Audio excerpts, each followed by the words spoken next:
शीशे पे बारिश जोर से पड़ रही थी। बादल गरज रहे थे। रघु ने स्टीयरिंग व्हील कस के पकड़ा हुआ था। उसकी उंगलियां सफेद हो गई थीं। सड़क के किनारे घना जंगल था, जैसे काले पेड़ों की दीवार। बिजली चमकी और थोड़ी देर के लिए आगे का रास्ता दिखा।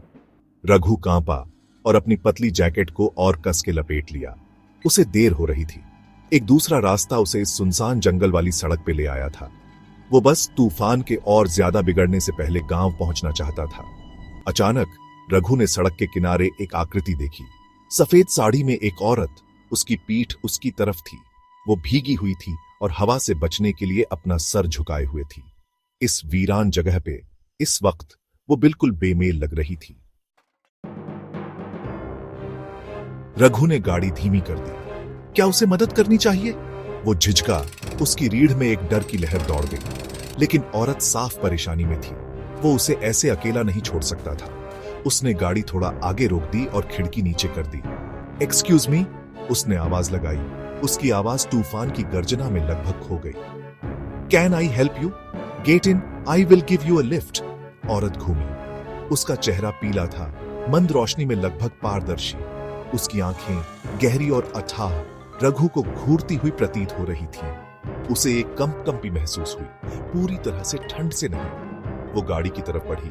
उसकी सफेद साड़ी उसके चारों ओर कफन की तरह लहरा रही थी। वो गाड़ी में बैठ गई। अपने साथ एक अजीब सी ठंडक और गीली मिट्टी की सी गंध ले आई। रघु बेचैन महसूस कर रहा था। उसने सीधे उसकी तरफ देखने से परहेज किया और आगे की सड़क पर ध्यान केंद्रित किया। लेकिन वो उसके बगल में उसकी मौजूदगी को महसूस कर सकता था, ठंडी और स्थिर। Where are you headed? Raghu ने पूछा।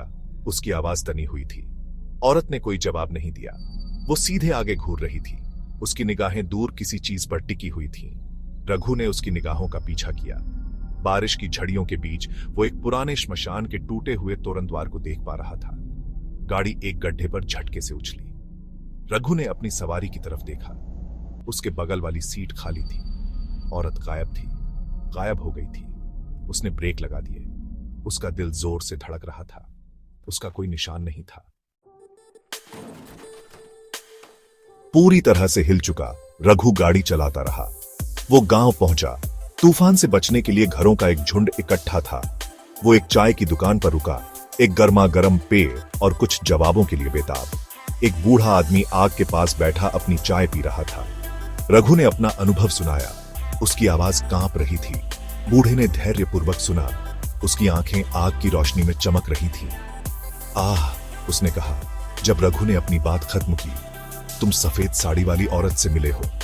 वो इन रास्तों पर भटकती रहती है, शांति की तलाश में। कई साल पहले उस पुराने श्मशान के पास तूफान में अपनी जान गंवा दी थी। रघु वहीं बैठा रहा, अवाक।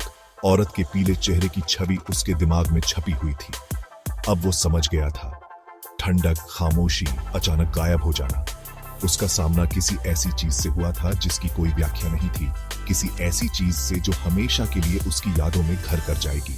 तूफान चलता रहा, लेकिन रघु ने एक अलग तरह की ठंडक महसूस की। अनजान की ठंडक उसकी हड्डियों में गहराई तक समा गई।